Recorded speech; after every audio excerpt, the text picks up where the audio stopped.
Taesun Kim sat in the back row of his interspecies bonding class, trying not to stand out. This was difficult when he was one of only 3 humans at Galactic Academy Station Harmony. Around him sat beings from 12 different species, each one looking completely different from the next. Some had scales, others had feathers, and a few seemed to be made of something that looked like living crystal. Instructor Velthar clicked his mandibles together to get everyone's attention.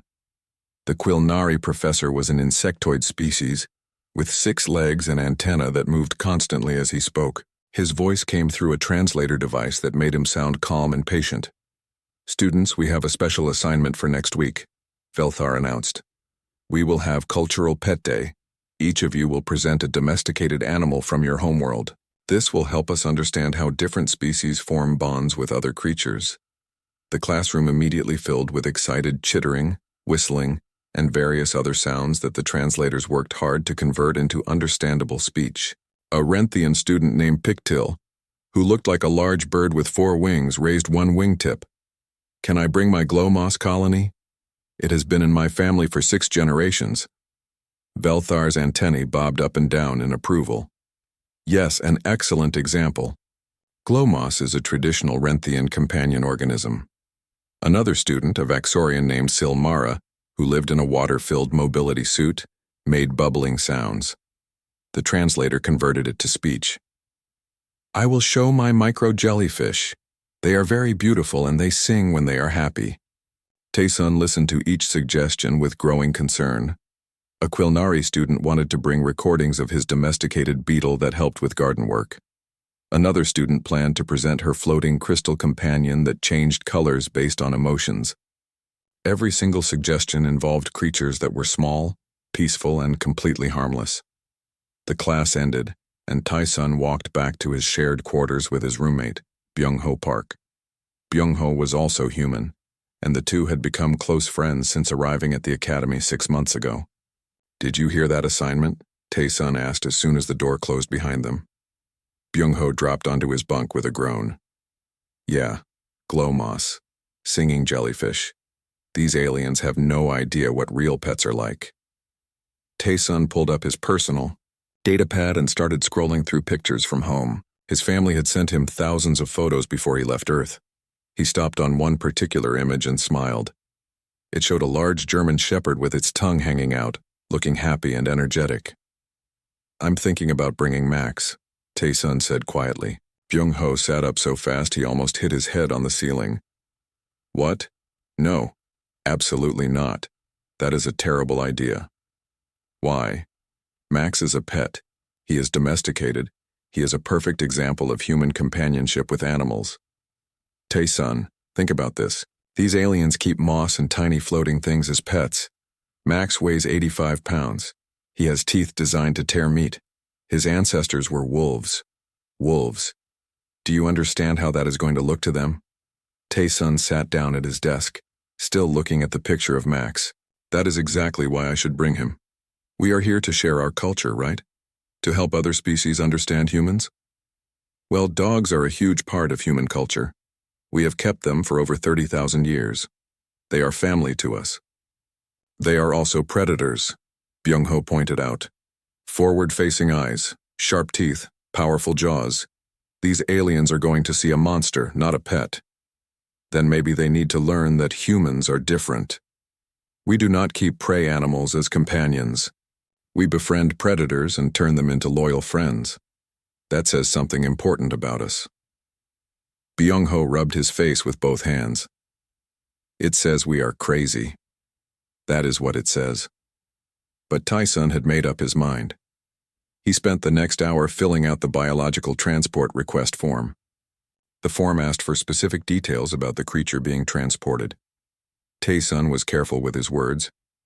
He described Max as a loyal, domesticated mammal, common family companion on Earth, primarily herbivore diet supplemented with protein for health.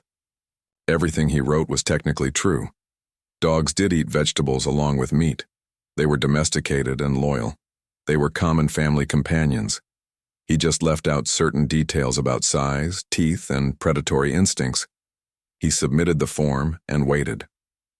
2 days later, he received approval from the station administrator's office. The approval came with standard instructions about stasis pod protocols and handling procedures for biological specimens. "I cannot believe they approved it," Byung-ho said when Tae-sun showed him the message. "Did you tell them it is a dog?" "I described it accurately. They approved it, that means it is fine." "No. That means the administrator has no idea what a dog is." "Tai-sun, I am your friend, so I am telling you this is going to end badly." Tai-sun contacted his family on Earth through the long-range communication system. The message delay was 8 hours each way, so he had to wait a full day for their response. His mother was excited to help. She took Max to the local transport facility and arranged for the stasis pod shipment. The cost was expensive, but Tae-sun used all his saved allowance to cover it. The transport would take 5 days to arrive. During that time, Tae-sun started having doubts. He watched his alien classmates and noticed things he had not paid attention to before. They moved carefully in the hallways. They avoided sudden movements. When something unexpected happened, like a door opening quickly, they startled easily. One afternoon, Hana Choi found him in the station's common area. Hana was the 3rd human student at the academy, though she studied in a different class section. She sat down across from him with a concerned expression. "I heard you are bringing something interesting for Pet Day," she said. "News travels fast," Tae-sun replied. "This station is small and everyone talks. Tae-sun, please tell me you are not bringing what I think you are bringing. If you think I am bringing my family's dog, then yes, that is what I am bringing." Hana closed her eyes and took a deep breath. "Do you understand how aliens see predators? They do not have the same relationship with dangerous animals that humans do. Most species in the galaxy evolved as prey. They have instincts we do not have." "That is exactly why this is educational," Tae-sun insisted. "They need to understand humans better. Dogs are part of who we are. There are gentler ways to teach that lesson, ways that do not involve bringing an apex predator into a classroom full of beings who are instinctively afraid of creatures with forward-facing eyes and sharp teeth." But Tae-sun would not change his mind. 5 days later, he received notification that his stasis pod had arrived at the station's cargo bay. He went to collect it with Byung-ho, who had insisted on coming along despite his objections. The cargo bay worker, a Quilnari named Teklon, helped them load the pod onto a transport cart. "This is your presentation specimen?" Teklon asked. "Yes, it is my family's pet from Earth." "Fascinating. I look forward to seeing what Earth creatures look like. The pod will maintain stasis until you activate the release sequence. Make sure you are in a secure area when you open it." Tae-sun and Byung-ho pushed the cart back to their quarters. The pod was about 4 feet long and 2 feet wide, made of smooth silver metal with a small window on top. Through the window, Tae-sun could just barely see Max's fur. "Last chance to change your mind," Byung-ho said. Tae-sun looked at his roommate and smiled. "Max is a good dog. Everything will be fine." Byung-ho did not look convinced. "I hope you are right. Because if you are wrong, this is going to be the most memorable pet day in Academy history. And not in a good way." The pod sat in the corner of their room, humming quietly. Inside, Max slept peacefully in stasis, completely unaware of the chaos he was about to cause. Presentation day was tomorrow, and there was no turning back now. The security alarm made a loud repeating sound that hurt human ears and probably bothered the alien students even more. Red lights flashed in patterns across the ceiling. The classroom door had sealed shut automatically, which was standard protocol when a biological threat was detected. Max did not like the noise. His ears went flat against his head and he moved closer to Tae-sun, pressing against his leg. This was a normal, comfort-seeking behavior for a nervous dog, but to the alien students it looked like a predator stalking closer to prey. "Please, everyone stay calm." Tae-sun raised his voice to be heard over the alarm. "Max is not a threat. He is trained. He is safe." Instructor Velthar, still standing on top of his desk with all 6 legs trembling, pointed an antenna at Tae-sun. "That creature has forward-facing eyes. That means predator. Predators are not safe. Humans also have forward-facing eyes," Tae-sun pointed out, trying to keep his voice steady. Are we not safe? This comment made several students look at Tyson with sudden realization. They had been around humans for months without thinking too much about it, but now they noticed. Yes, humans had forward-facing eyes. Yes, humans showed their teeth when they smiled. Yes, humans were built like predators. One Quilnari student near the middle of the room spoke up in a shaky voice. Humans are small and do not have natural weapons. That creature has fangs and claws and powerful jaws. Max, hearing voices directed at Tyson, looked up at his human with complete trust and love in his eyes. His tail wagged harder. He was such a good boy, sitting patiently while everyone yelled, waiting for whatever game or activity his human had planned. Byung-ho stood up from his seat. Listen, everyone. I know this looks bad, but dogs really are safe. Humans have lived with dogs for thousands of generations. They are part of our families. They sleep in our homes. They play with our children. Your children? Pigtail made a sound of absolute horror. You let predators near your young? Yes, Hana Choi spoke up from the back. She slowly walked forward, moving carefully so she would not startle anyone. My family had 3 dogs when I was growing up. I learned to walk by holding onto our dog's fur. He was patient and gentle with me. She approached Max carefully, keeping her movements smooth and predictable. Max watched her with interest but did not move from his spot next to Tae-sun. Hana knelt down still a few feet away and extended her hand slowly. Max, she said softly, do you remember me? I met you when I visited Tae-sun's family before we left Earth. Max's tail wagged even harder. He recognized Hana's voice and scent. He took a step toward her, moving slowly because he could sense the tension in the room. No, Belthor shouted. It is moving. It is approaching. He is saying hello, Hana said calmly. She let Max sniff her hand, then gently petted his head. Max leaned into the touch, his eyes closing slightly with pleasure. His tongue came out and he licked Hana's hand once. The entire room gasped in horror. It tasted her. Someone screamed. It is sampling her flavor. No, Tae-sun said quickly. That is how dogs show affection. They lick people they like. It is grooming behavior, not tasting behavior. But the damage was done. The alien students were now convinced they were trapped in a room with a monster that had just tested whether humans were edible. Heavy footsteps echoed in the hallway outside. The security team had arrived. The door remained locked, but a speaker crackled to life. This is Security Team Gamma. We have received reports of a biological threat. All occupants remain still and away from the threat. We are preparing to enter. Tae-sun felt panic rising in his chest. If security came in with weapons drawn, Max might get scared. A scared dog could be unpredictable, and that could make everything worse. Wait, Tae-sun shouted toward the speaker. The situation is under control. There is no threat. We have 17 panic alerts from this room, the security officer responded. That indicates a threat. The door began to unlock with a series of mechanical sounds. Max heard it and turned toward the door, curious about what was happening. His ears perked up and his tail stopped wagging. He moved into an alert stance, ready to investigate the new sound. Max, sit, Tae-sun commanded firmly. Max immediately sat down, his bottom hitting the floor with a solid thump. His attention shifted from the door back to Tae-sun, waiting for the next command. His tail began wagging again because following commands made him happy. The door opened and 3 Vaxorian security guards entered, wearing full protective gear and carrying neural disruptor weapons. The lead guard's name tag read, Officer Tikmak. The guards' water suits were equipped with extra armor plating, and their weapons were already powered up. They saw Max immediately. All 3 weapons came up to firing position. No.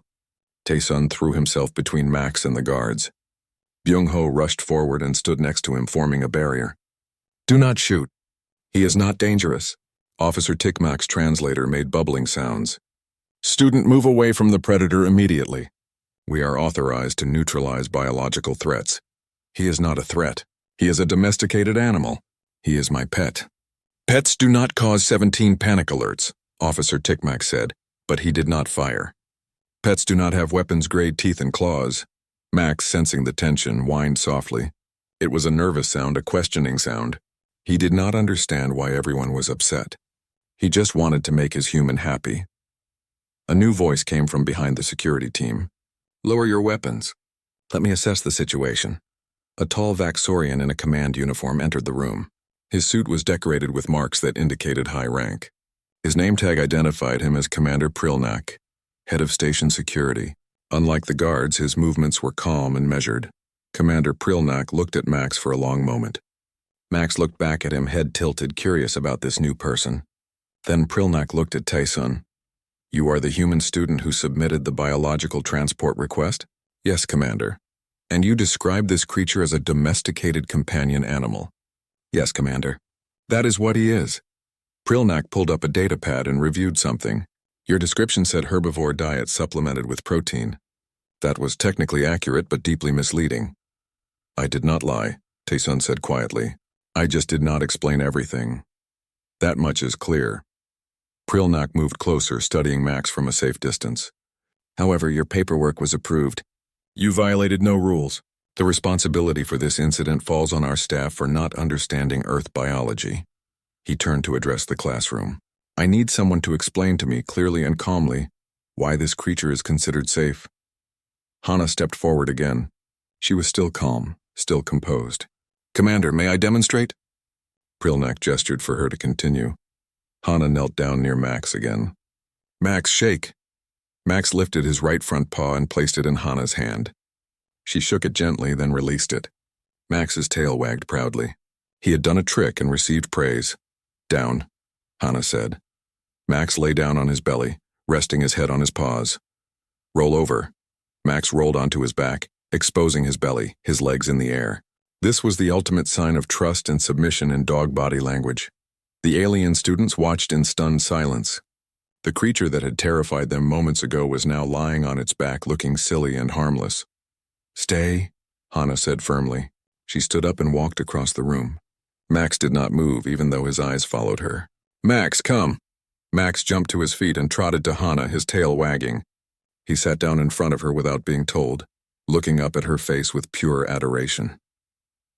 Commander Prilnak was quiet for a moment. "It responds to verbal commands. Dogs are highly trainable," Taysun explained. "Max knows about 50 different commands. He has been trained since he was 8 weeks old.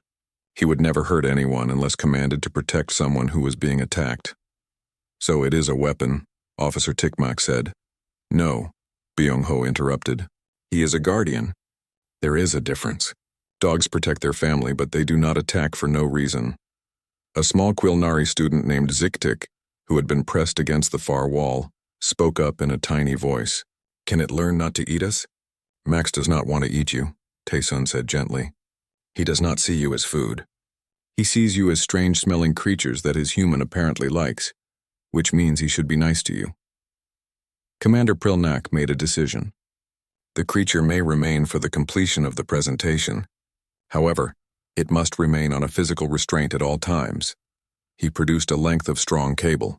"Use this as a leash." Taysun attached the cable to Max's collar.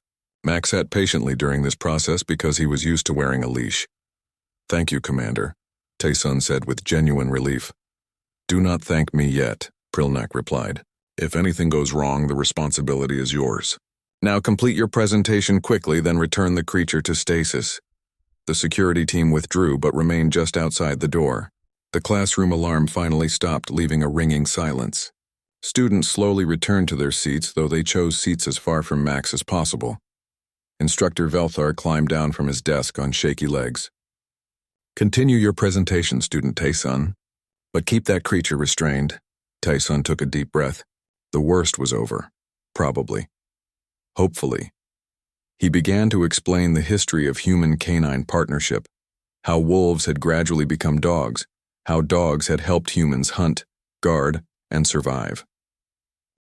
The presentation was going better than Taysun had hoped.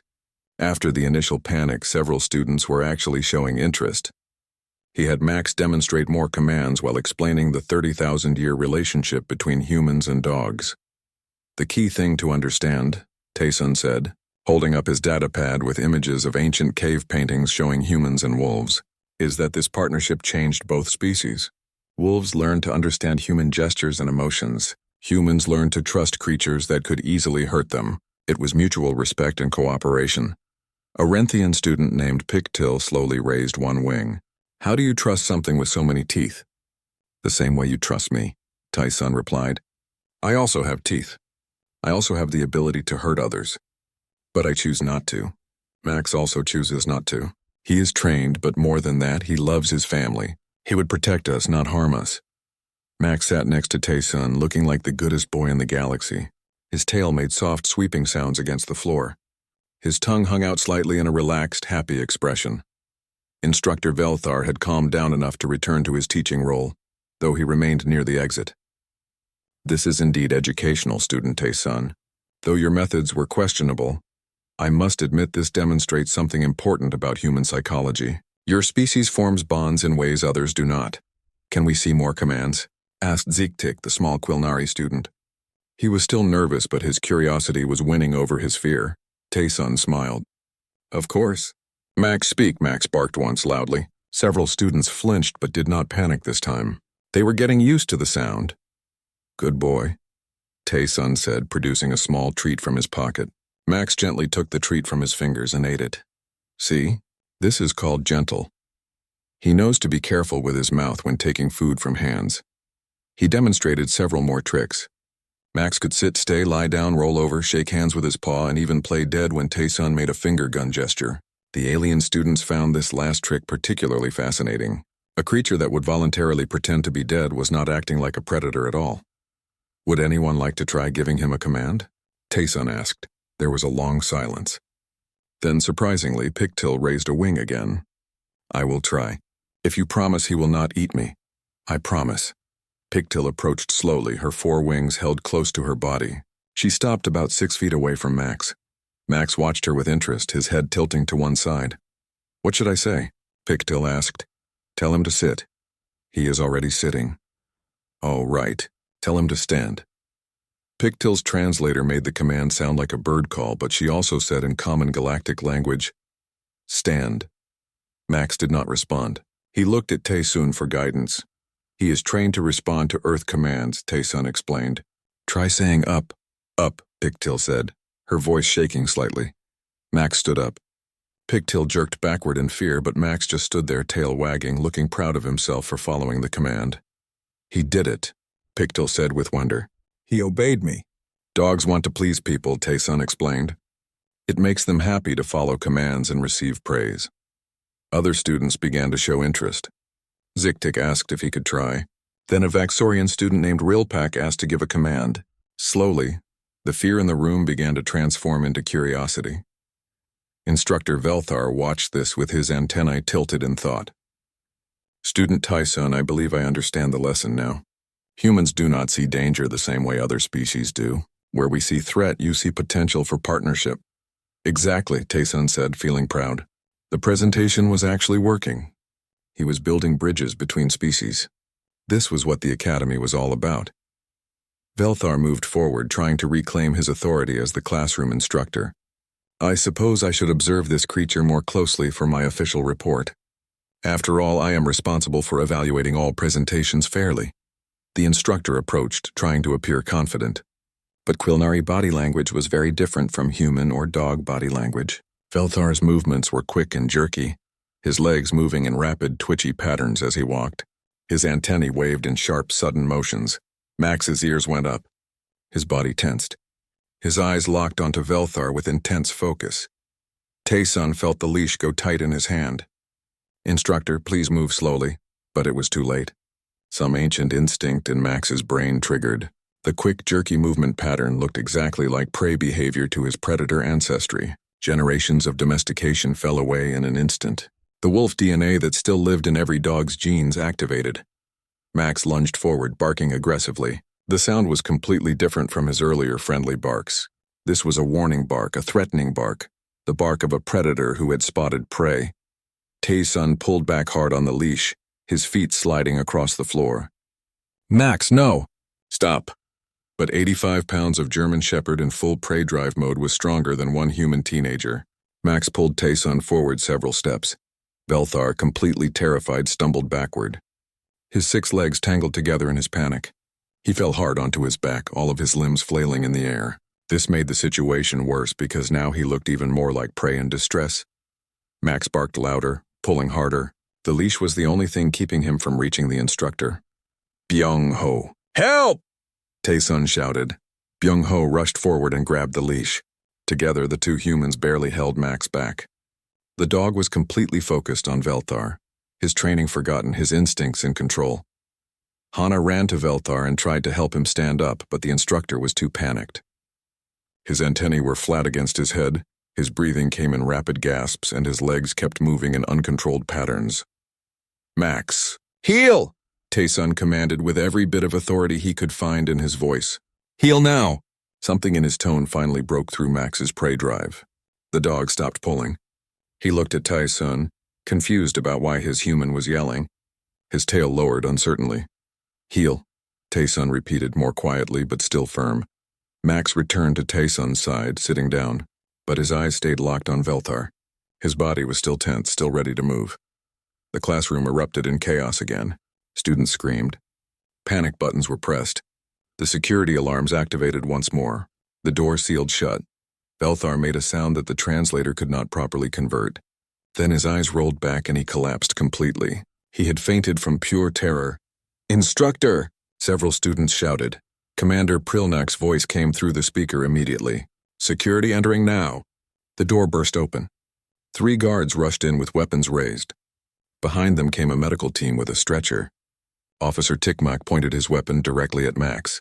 Last warning. Move away from the predator. Tae-sun did not move away. He could not. If he left Max alone, they would stun him or worse. Please, he has calmed down. He is under control now. But Commander Prilnak made a quick gesture. Neutralize the threat. Officer Tikmak fired his neural disruptor. The beam hit Max in the side. The dog yelped once in surprise and pain. Then his legs collapsed under him. He fell to the floor, his eyes rolling back, unconscious but still breathing. No. Tae-sun dropped to his knees beside Max, checking his pulse. The dog's heartbeat was strong and steady. The neural disruptor had only knocked him unconscious, not caused permanent damage. But seeing Max lying there helpless made Tae-sun's heart break. The medical team rushed to Velthar. They quickly checked his vital signs and loaded him onto the stretcher. One medic looked at Commander Prilnak and reported, "He is physically unharmed. This is psychological shock. We will take him to medical observation." The stretcher lifted and carried Velthar out of the classroom. His antennae twitched slightly as they moved him, showing he was alive but deeply unconscious. Commander Prilnak looked at Tae-sun with an expression that was hard to read through his Vaxorian features. Student Tae-sun Kim, you are confined to quarters pending a formal disciplinary hearing. The creature will be secured in cargo stasis until transport back to Earth can be arranged. But Max was just, I do not want to hear explanations now, Prilnak said, his tone final. 2 guards will escort you to your quarters. Another team will take the creature to cargo. You will receive notification of your hearing time within 24 hours. 2 security guards stepped forward. Tae-sun wanted to argue, wanted to explain that Max had only reacted on instinct, that it was not really the dog's fault, but looking around the classroom at all the terrified faces, at his classmates pressed against the walls, at the complete disaster his presentation had become, he realized there was nothing he could say that would make this better. A specialized containment team arrived with a heavy-duty stasis pod. They carefully lifted Max's unconscious body and placed him inside. The pod sealed with a hiss. Through the window, Tae-sun could see Max's chest rising and falling with steady breaths. I am sorry, Max, Tae-sun whispered. This is all my fault.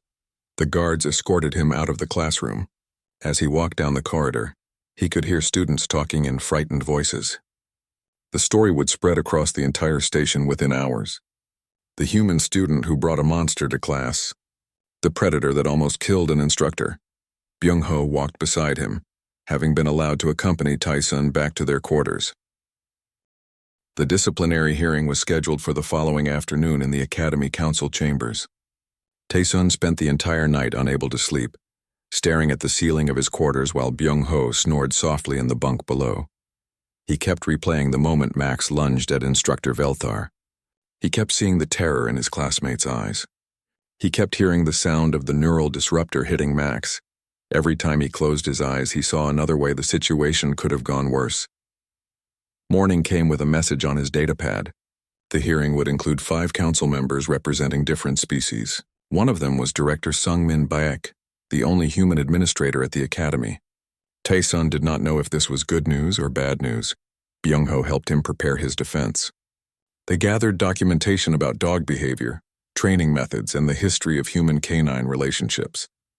Hana came by their quarters with additional research about domestication across different Earth species. You need to make them understand context, Hana said, spreading out documents on their small table. Every species at this academy has something dangerous about them. Quilnari have venomous bites. Vaxorians can release toxic chemicals. Renthians have razor-sharp talons. But we do not fear them because we understand they control these abilities. The difference is those species did not bring their dangerous features into a classroom and nearly attack an instructor. Tae-sun said miserably. No, but they bring themselves into classrooms every day. You just need to make the council see that dogs are an extension of humanity, not separate from it. At the appointed time, 2 guards escorted Tae-sun to the council chambers. Byung-ho and Hana were allowed to attend as witnesses. The chamber was a large circular room with 5 elevated seats for the council members and a central platform for the person being judged. The council members entered one by one. There was a Quilnari administrator named Council Member Tekvar, a Vaxorian named Council Member Siltara, a Renthian named Council Member Kiplak, a crystalline being named Council Member Zexthorn, and finally Director Sungmin Bayek.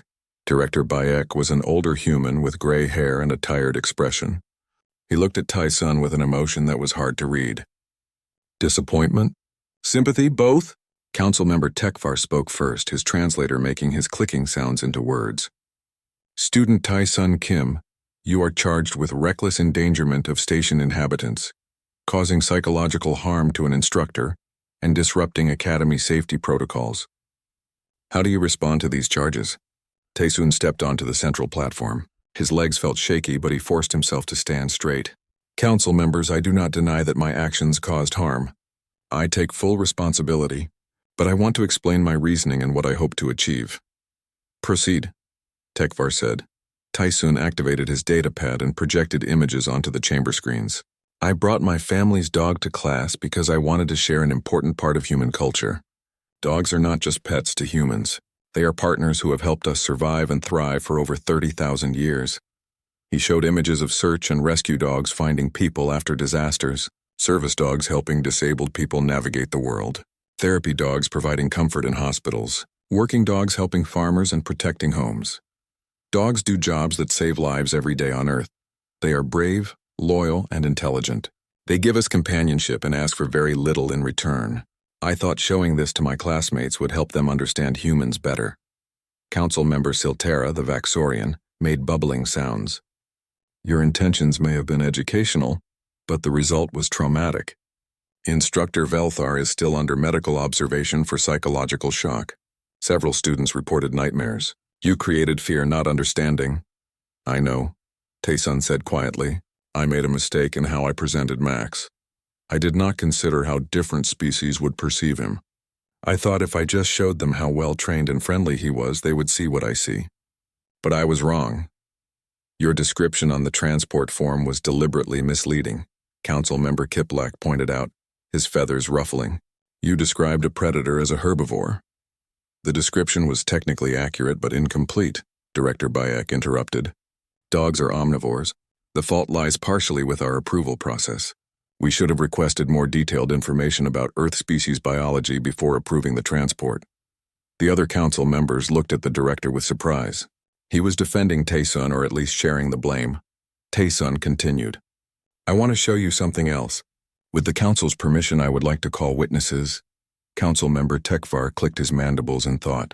This is not a trial with formal procedures, but we will hear from those who witnessed the incident. Who do you wish to call? My classmates, if any, are willing to speak. There was a brief discussion among the council members, then they agreed. A message was sent to students from the interspecies bonding class. To Tae-sun's surprise, 5 students came forward and entered the chamber. Among them were Pictil the Renthian, Ziktik the Quilnari, and 3 others. Pictil spoke first. Council members, I was terrified during the incident. I will not lie about that. But I also learned something important. I learned that humans live with danger in ways we do not understand. Student Tae-sun's creature responded to instinct, yes, but Tae-sun also responded to training and brought the creature under control. This shows humans can manage danger. Zigtik added, I have been thinking about this incident constantly.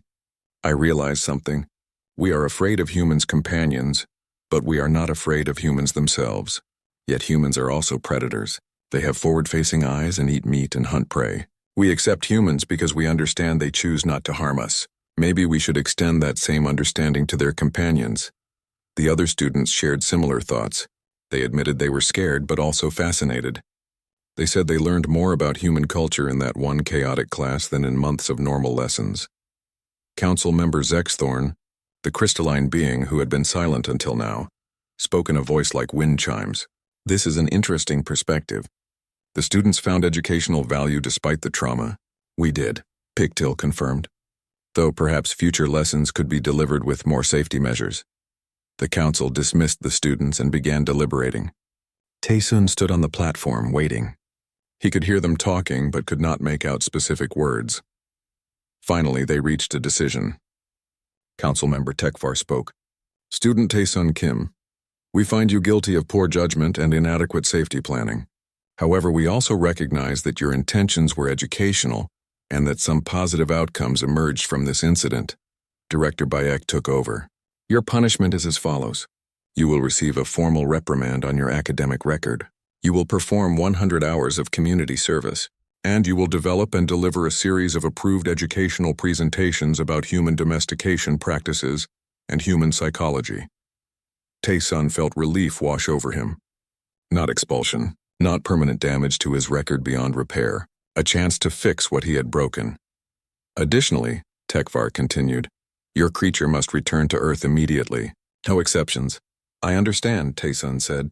I already arranged for Max to be transported home tomorrow. However, Director Bayek said with a slight smile, this incident has raised important questions about human integration into galactic society. Your experience has been reported to the Xenopsychology Department. They are very interested in studying human relationships with dangerous species. Council member Siltara added, Instructor Velthar has submitted a report. Despite his trauma, he wrote something surprising. He said that understanding humans' comfort with danger explains many human behaviors that have puzzled other species. Their willingness to explore dangerous space, their approach to warfare, their diplomatic boldness, all of these come from living daily with managed risk. This observation is spreading through academic circles, Kiplak said. Your disaster has accidentally provided valuable insight into human psychology. Taesun did not know how to respond. His terrible mistake was being turned into a learning opportunity. The hearing concluded and Taesun was released. He walked out of the chamber with Byung-ho and Hana, feeling exhausted but grateful. 100 hours of community service, Byung-ho said. That could be worse. Much worse, Hana agreed. You could have been expelled and sent home in disgrace. I still feel terrible about Instructor Velthar, Taesun said. I need to apologize to him. He went to the medical center that evening. Velthar was sitting up in bed, his antennae moving in slow, tired patterns. When he saw Taesun enter, the antennae flattened briefly in remembered fear, but then relaxed.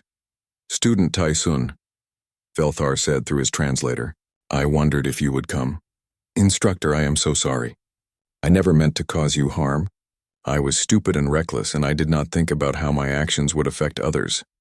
Velthar was quiet for a long moment. Sit down, student. Taesun sat in the chair beside the bed. I was terrified, Velthar said. I have never felt such fear in my life. When your creature lunged at me, I was certain I would die. I know. I'm so sorry. Presentation day arrived with perfect weather simulation in the station's environmental systems. Taesun woke up early, his stomach full of nervous energy. Beside him, Byung-ho was already awake, sitting on his bunk and staring at the stasis pod in the corner. You can still call this off, Byung-ho said. Tell them the transport failed. Tell them anything. Taesun shook his head while getting dressed in his academy uniform. I am committed now. Besides, this will be fine. Everyone is worrying too much. They carefully loaded the stasis pod onto a transport cart and made their way to the classroom. Other students were already arriving with their presentations. Taesun noticed that most of them carried small containers, tanks, or display cases. Nothing required a pod the size of his. The classroom had been completely reconfigured.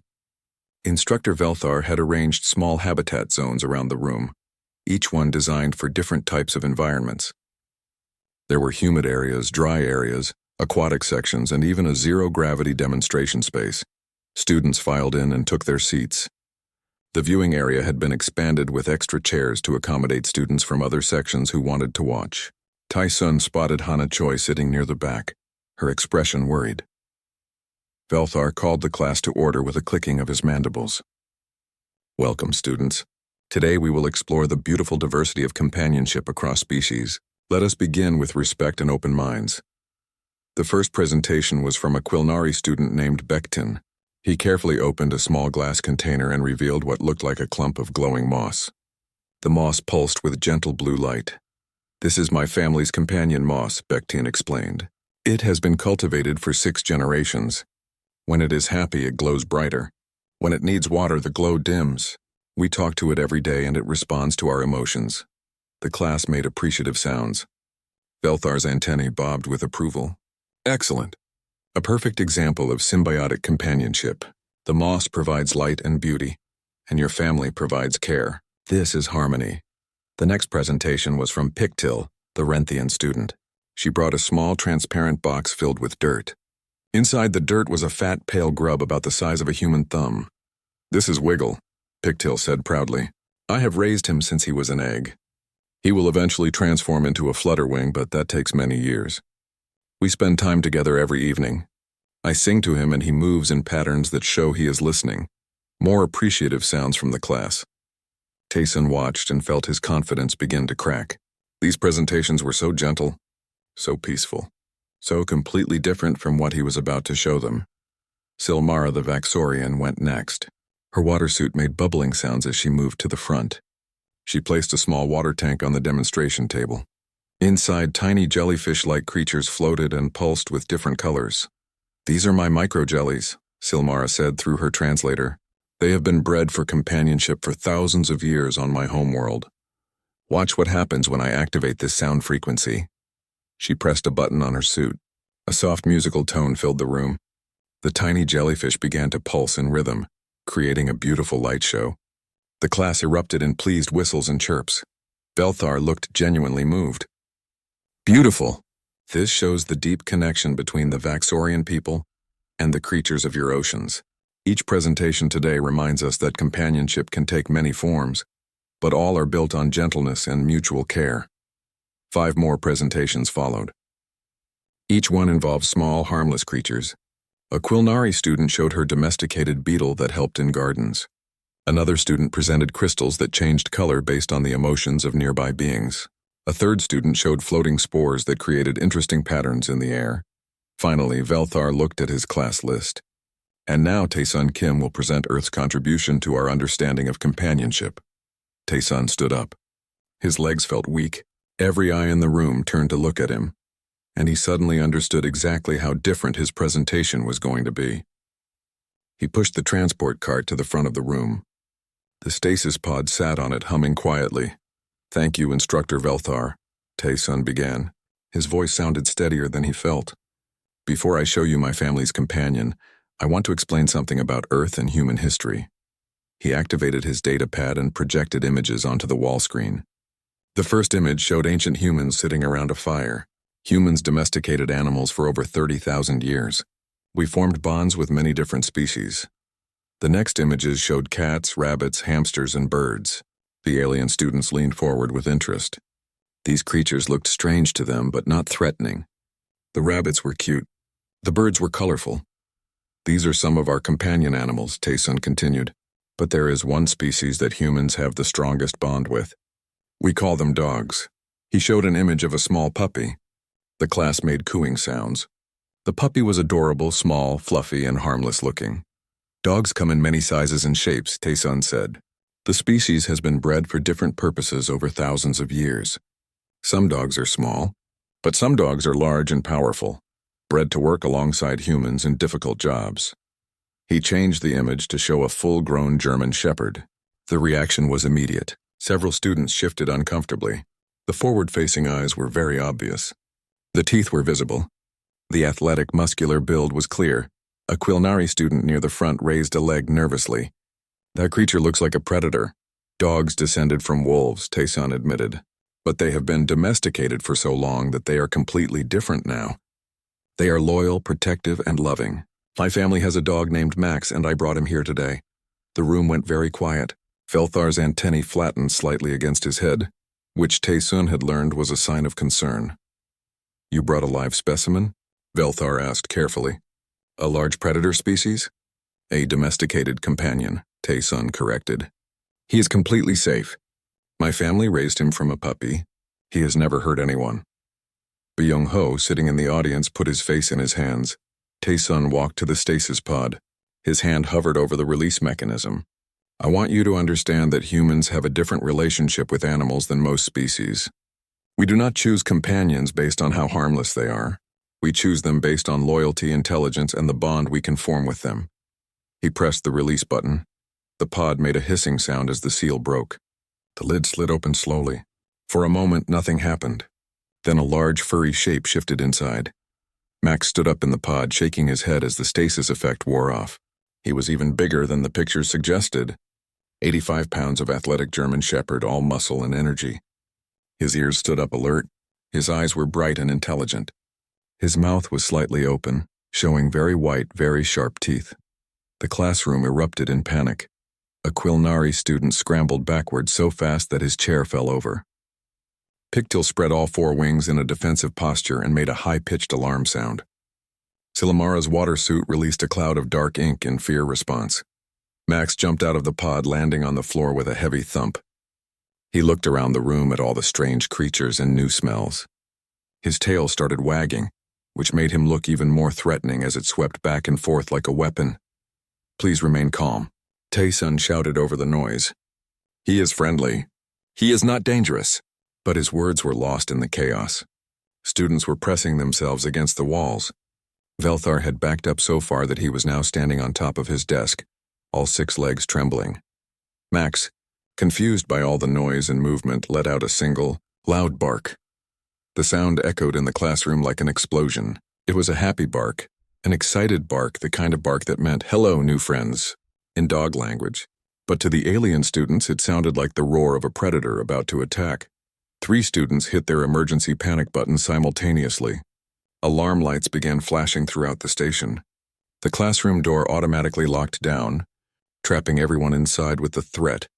Max sat down, tilted his head to one side, and looked at Tae-sun with an expression that clearly said, "Why is everyone acting so weird?" Tae-sun looked at Byung-ho.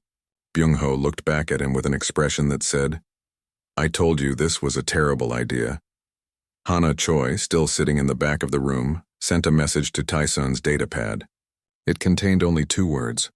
Oh no. The alarm continued to flash. Somewhere in the distance, security teams were responding to the emergency.